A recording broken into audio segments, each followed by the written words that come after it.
Hello बच्चों, मैं Bhupendra Kumar BPSC विद्यापीठ में आप सभी का स्वागत है। और मैं पुनः आपके समक्ष बिहार से संबंधित बहुत ही महत्वपूर्ण परीक्षोपयोगी सामग्री को लेकर उपस्थित हूँ, जिसमें से पीटी और मेंस दोनों में प्रमुखता से सवाल पूछे जाते हैं। और यह टॉपिक है 7 निश्चय योजना पार्ट 2। जैसा कि हम सभी जानते हैं कि हमारे बिहार में जो वर्तमान मुख्यमंत्री हैं, इन्होंने बिहार प्रांत को आगे बढ़ाने के लिए कई महत्वपूर्ण प्रयास किए हैं, जिनमें से एक प्रयास है 7 निश्चय योजना, जिसको मुख्यमंत्री 7 निश्चय योजना के नाम से जाना जाता है। 7 निश्चय योजना की शुरुआत वस्तुतः 2015 में हुई थी, जब पहली बार यह 7 निश्चय योजना पार्ट 1 को लागू किया गया था, जिसमें 7 महत्वाकांक्षी योजनाओं को लाया गया था और उसके अनुकूल बिहार में विकास की योजनाओं को आगे बढ़ाया गया। और 2001 में 7 निश्चय योजना पार्ट 2 को शुरू किया गया मुख्यमंत्री द्वारा, जिसको 7 निश्चय योजना पार्ट 2 के नाम से जाना जाता है। और यह भी बहुत ही महत्वाकांक्षी योजना है, जिसके तहत 7 मुख्य कार्यक्रमों पर बल दिया गया है, ताकि बिहार हर दृष्टिकोण से विकसित हो, पिछड़ा राज्य हमारा बिहार हर दृष्टिकोण से आगे बढ़े। तो चलिए हम लोग सबसे पहले 7 निश्चय योजना पार्ट 2 के बारे में देखते हैं, जहां से पीटी और मेंस में कई प्रमुख सवाल आते रहे हैं और आगे भी आते रहेंगे। जिनमें 7 निश्चय योजना पार्ट 2 जो 2001 में आरंभ हुआ, इसकी सबसे पहली योजना है युवा शक्ति बिहार की प्रगति। आप सभी जानते हैं कि किसी भी प्रांत अथवा राष्ट्र के विकास में युवा शक्ति का बड़ा योगदान होता है। और 7 निश्चय योजना पार्ट 2 के तहत पहली जो योजना है वो है युवा शक्ति बिहार की प्रगति। और इसके अंतर्गत किन किन चीज़ों पर ध्यान दिया गया है, इसको अगर आप गौर से देखें तो आपके पीटी और मेन दोनों में आर्गुमेंटेटिव और रिटन सवाल बनेंगे। और युवाओं को, युवा शक्ति को आगे बढ़ाने के लिए ताकि वो बिहार की प्रगति में अपना अहम योगदान दे सकें, इसके लिए उच्च शिक्षा के लिए स्टूडेंट क्रेडिट कार्ड योजना, हायर एजुकेशन के लिए बच्चों को जब धन नहीं जुड़ता है तो हायर एजुकेशन रुक जाता है और युवा शक्ति कुंठित होने लगती है, जिससे प्रांत की प्रगति रुकती है। तो इसके लिए इसके तहत उच्च शिक्षा के लिए क्रेडिट कार्ड योजना, फिर कंप्यूटर प्रशिक्षण की योजना, ताकि इनको रोजगार बढ़िया से मिल सके, और संवाद कौशल, कम्युनिकेशन स्किल तथा व्यवहार कौशल, एप्लीकेशन स्किल को बढ़ाने पर ध्यान दिया गया है।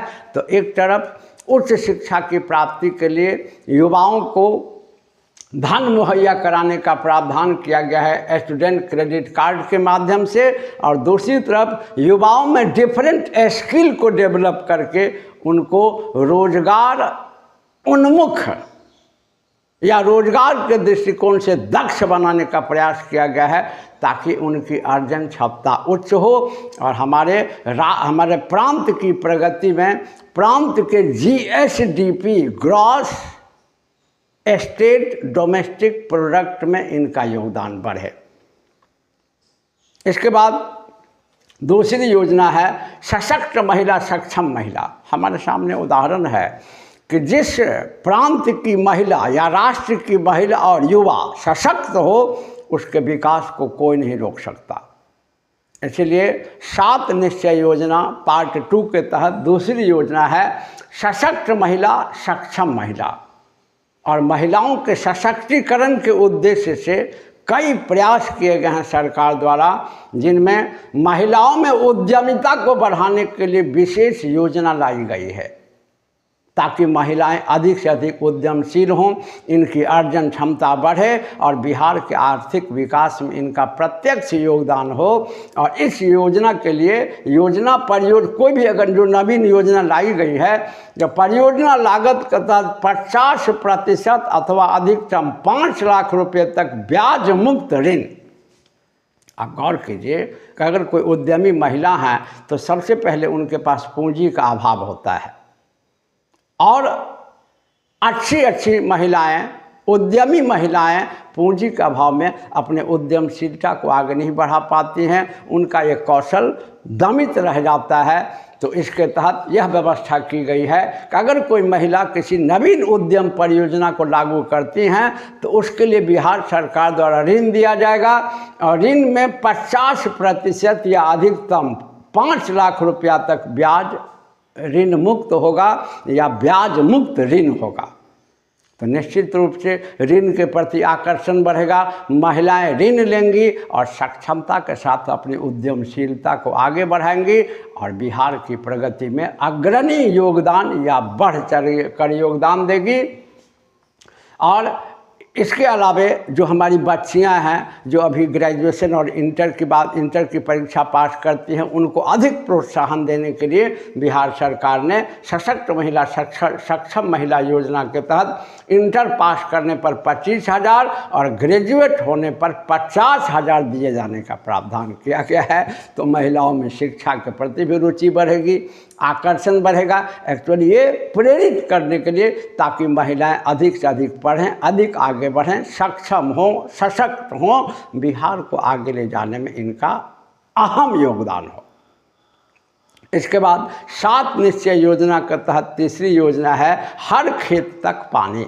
हम सभी जानते हैं कि हमारा जो बिहार है यह कृषि प्रधान प्रांत है, और ख़ास करके जब से झारखंड अलग हुआ बिहार से तो बिहार की अर्थव्यवस्था का मुख्य आधार कृषि ही रह गया।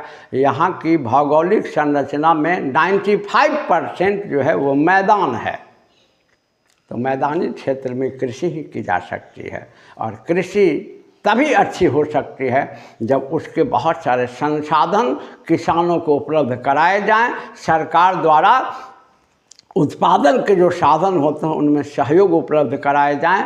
इसी दृष्टिकोण से बिहार की सरकार द्वारा अपने 7 निश्चय योजना पार्ट 2 के तहत हर खेत तक पानी की योजना लागू की गई है, और इसमें वादा किया गया है कि अगले 5 सालों तक हर खेत में सिंचाई के लिए पानी उपलब्ध कराई जाएगी। हम सभी जानते हैं कि हमारे भारत में और ख़ासकर बिहार में वर्षा की स्थिति बहुत अच्छी नहीं होती है।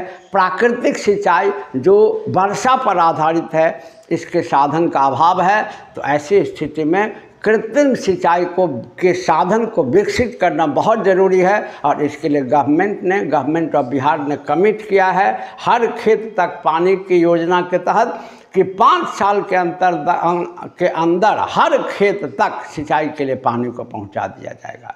एक बहुत ही महत्वाकांक्षी योजना है। इसके बाद चौथी योजना है स्वच्छ गांव समृद्ध गांव। जाने कि अपना बिहार का जो गांव हुआ करता था एक ज़माने में काफ़ी स्वच्छ हुआ करता था, और आज जो हमारा गांव है ये गंदगी और कचरा का अंबार हो चुका है। ये बड़ी दुखद है। तो स्वच्छ गांव और समृद्ध गांव की योजना 7 निश्चय योजना के तहत एक बहुत ही महत्वाकांक्षी योजना है, और इसके तहत सभी गांवों में सोलर स्ट्रीट लाइट लगवाने की योजना है। कचरा प्रबंधन, सूखा और गीला कचरा को कैसे प्रबंधित किया जाए इसके लिए भी योजना है, और पशु एवं मत्स्य संसाधनों के विकास के साथ साथ, क्योंकि ग्रामीण अर्थव्यवस्था के विकास में पशुधन और मत्स्य संसाधन का भी बड़ा योगदान होता है, तो ग्रामीण अर्थव्यवस्था को विकसित करने के लिए और उसको स्वच्छता प्रदान करने के लिए इस प्रयास को रखा गया है कि ग्रामीण क्षेत्रों में पशु तथा मत्स्य संसाधनों का विकास किया जाए, और साथ साथ हर घर नल का जल जो प्रथम 7 निश्चय योजना का अंग है इसको कंटिन्यू किया जाए। और आज खास करके अभी जब गर्मी के मौसम में हमारे बिहार में पानी का स्तर, भूमिगत जल का स्तर बहुत नीचे चला जाता है और सभी कल, चापाकल, बोरिंग ये जब सूख जाते हैं तो अभी के बिहार वासियों को हर घर नल जल योजना जो है ये काफ़ी लाभकारी महसूस होता है और लगता है कि यह सरकार द्वारा यह जो योजना सरकार द्वारा चलाई गई है यह अत्यंत ही उपयोगी योजना है और अभी के समय में तो बिल्कुल ये उपयोगी सिद्ध हो रही है। तो चौथी योजना है स्वच्छ गांव और समृद्ध गांव। इसके तहत पांचवी योजना है स्वच्छ शहर और विकसित शहर। देखिए सरकार का दृष्टिकोण कि इसने गांव पर तो ध्यान दिया ही और शहरों पर भी ध्यान दिया, क्योंकि गांव से बहुत सारी आबादी शहर की ओर पलायन करती है। शहर में जनसंख्या का अधिभार है और यहाँ गंदगी और रहने की बड़ी गंभीर समस्या है जो हम सभी जानते हैं। तो सरकार ने इस समस्या के समाधान के लिए शहर में निवास करने वाले लोगों के, खासकर गरीब स्तर के लोगों के, मजदूर स्तर के लोगों के समस्या के समाधान के लिए बिहार सरकार ने 7 निश्चय योजना पार्ट 2 के तहत 5वीं योजना के रूप में स्वच्छ शहर और विकसित शहर की योजना को आरंभ किया है। और इसके तहत वृद्धों के लिए आश्रय स्थल, जो बहुत ही ज़रूरी होता है, वृद्धों के लिए आश्रय स्थल बनाने पर बल दिया गया है। इसके बाद शहरी गरीबों के लिए बहुमंजिली आवास। हम सभी जानते हैं कि शहरी गरीब जो खोमचा वाले हैं, रेडी वाले हैं, रिक्शा चलाने वाले हैं, ठेला चलाने वाले हैं, इनके पास आवास नहीं। ये बड़ी दुखद जिंदगी, दूभर जिंदगी को जीते हैं। तो इनके उत्थान के लिए और इनके कल्याण के लिए सरकार की यह बहुत ही महत्वाकांक्षी योजना है कि शहरी गरीबों के लिए बहुमंजिली आवास बनाया जाए। और इसके बाद अंतिम संस्कार जो शवदाह की प्रणाली है, यह जब खुले में किया जाता है तो पर्यावरण प्रदूषण होता है और शहरों में गंदगी बढ़ती है। तो इस समस्या के समाधान के लिए सरकार ने विद्युत शवदाह गृह योजना की शुरुआत की है और जगह जगह शवदाह गृह बनाए जा रहे हैं। साथ साथ मोक्ष धाम के निर्माण पर भी ध्यान दिया गया है और स्वच्छता के साथ साथ नगरों में कचरा प्रबंधन पर तो विशेष ध्यान दिया गया। तो हमारी बिहार सरकार ने गांव की ओर भी ध्यान दिया है और नगरों की समस्या के समाधान पर भी ध्यान दिया है, यानी किसी को नज़रअंदाज नहीं किया है। इसीलिए इस दृष्टिकोण से जब समीक्षा लिखनी होती है, उद्देश्य लिखना होता है, तो आप यहाँ लिख सकते हैं मेंस में कि यह समतादर्शी सरकार के अनुकूल कार्यक्रम है जो सभी को समान दृष्टिकोण से देखती है, सभी को साथ लेकर के चलती है। इसका उदाहरण है ग्रामीण क्षेत्र पर भी ध्यान देना और नगरीय क्षेत्र पर भी ध्यान देना। इसके बाद छठी योजना है कनेक्टिविटी होगी और आसान। निश्चित रूप से यातायात और कनेक्टिविटी के साधन जब बहुत विकसित हो जाते हैं तो यह विकास का एक बड़ा आधार उपलब्ध कराता है, इंफ्रास्ट्रक्चर उपलब्ध कराता है, आधारभूत संरचना उपलब्ध कराता है, जिससे विकास की गति आगे बढ़ती है और तेज होती है। और इसी बात को ध्यान में रखते हुए हमारे बिहार की सरकार ने 7 निश्चय योजना पार्ट 2 के तहत कनेक्टिविटी होगी और आसान के नाम से योजना शुरू किया है, जिसमें सुलभ संपर्कता के लिए बड़ी आसानी से कनेक्टिविटी हो सके, गांवों को प्रमुख शहर से जोड़ने, बाईपास तथा फ्लाईओवर के निर्माण की योजना बनाई है।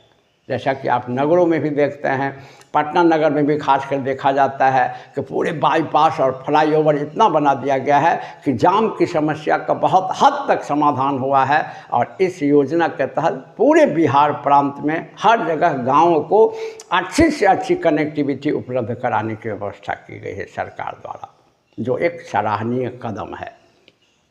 इसके बाद 7वीं योजना के तहत देखते हैं सबके लिए स्वास्थ्य सुविधा। सबके लिए स्वास्थ्य सुविधा ये बहुत ही ज़रूरी है, क्योंकि प्राथमिक बुनियादी आवश्यकता होती है शिक्षा की सुविधा और स्वास्थ्य की सुविधा। और हमारे बिहार की सरकार ने एक महत्वाकांक्षी योजना की शुरुआत की है और इसके तहत गांव-गांव तक स्वास्थ्य सुविधा को बेहतर बनाने, पशु स्वास्थ्य प्रबंध की योजना करने, क्योंकि ग्रामीण क्षेत्र के अर्थव्यवस्था में पशु का बड़ा योगदान होता है और पशुओं के स्वास्थ्य से अर्थव्यवस्था ग्रामीण क्षेत्र की विकसित होती है। इसीलिए ग्रामीण लोगों को या नगरीय लोगों को भी, खास करके ग्रामीण लोगों के स्वास्थ्य को उन्नत बनाने के साथ साथ जो पशुधन है, पशुओं के स्वास्थ्य को बेहतर बनाने के लिए भी प्रबंध किया गया है। और कॉल सेंटर की सहायता से डोर स्टेप सेवा, आप अगर कॉल करें तो स्वास्थ्य सुविधा आपके घर पर पहुंच जाएगी। काश अगर ये योजना बहुत अच्छे ढंग से लागू हो जाए तो हमारा बिहार पुनः अपने उस पुरानी स्थिति को प्राप्त कर सकता है जिसके लिए हमारा बिहार जाना जाता है। और पूरा भारत और विश्व हमारे बिहार के उस छवि की काफ़ी सराहना करता है। जब ये सब सुविधाएं सहजता से उपलब्ध थी तो इस योजना में यह व्यवस्था किया गया है कि कॉल सेंटर की सहायता से डोर स्टेप सेवा, आपके घर पर स्वास्थ्य सेवा उपलब्ध होगी और टेलीमेडिसिन के अलावे अस्पतालों में बेहतर सुविधा उपलब्ध कराई जाएगी। आज ग्रामीण क्षेत्र में अस्पतालों की कमी नहीं है, प्राथमिक स्वास्थ्य केंद्रों की कमी नहीं है, लेकिन सुविधाओं का अभाव है। तो इस समस्या के समाधान के लिए सरकार ने बहुत ही महत्वाकांक्षी योजना की शुरुआत की है, जो 7 निश्चय योजना के तहत सबके लिए स्वास्थ्य सुविधा है। आप देख सकते हैं कि हमारे बिहार की सरकार हमारे बिहार को विभिन्न दृष्टिकोण से आगे बढ़ाने के लिए, विकसित करने के लिए और पिछड़ेपन के कलंक से निजात दिलाने के लिए बहुत ही महत्वाकांक्षी योजनाओं की शुरुआत की गई है 7 निश्चय योजना पार्ट 2 के तहत। और मेरा मानना है कि यदि इन योजनाओं का क्रियान्वयन सही ढंग से हो, जैसा कि हम सभी जानते हैं जब योजनाओं की समीक्षा लिखनी होती है बीपीएससी मेंस में, तो हम लोग को ये जरूर लिखना होता है कि योजनाएं सरकार की महत्वाकांक्षी होती हैं, सरकार द्वारा संसाधन आवंटित किए जाते हैं, परंतु दुखद है कि इनका क्रियान्वयन सही ढंग से नहीं होता। तो यदि इन महत्वाकांक्षी योजनाओं का क्रियान्वयन सही ढंग से हो तो निश्चित रूप से हमारा बिहार प्रांत आगे बढ़ेगा और पिछड़ेपन के कलंक से इसको मुक्ति मिलेगी। और एक नज़र 7 निश्चय योजना पार्ट 1 पर भी, जो 2015 में आरंभ किया गया, और इसके तहत जो 7 योजनाएं हैं वो है आर्थिक हल, युवाओं को बल, आरक्षित रोजगार, महिलाओं का अधिकार। इस सबको बहुत अच्छे ढंग से लागू किया गया है।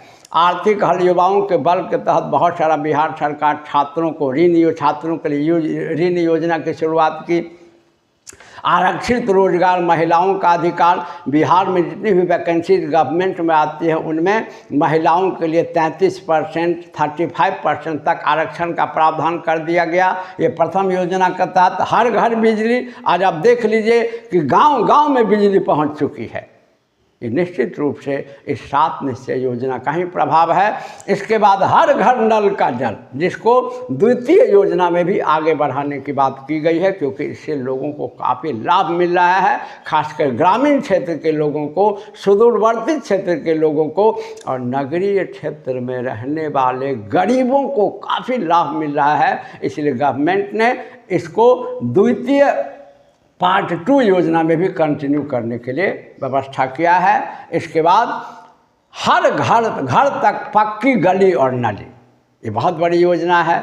गंदगी से छुटकारा मिलती है तो हर घर तक पक्की नाली और गली, शौचालय निर्माण, घर का सम्मान, सरकार ने इसके लिए बड़ी योजनाएं या बड़ी योजनाएं शुरू की हैं और इससे बहुत सारा लाभ भी मिला है ग्रामीण स्वच्छता में खास करके, और अवसर बढ़े, आगे बढ़े। और बिहार सरकार ने युवाओं के लिए, महिलाओं के लिए एक से एक अवसर प्रदान किया है।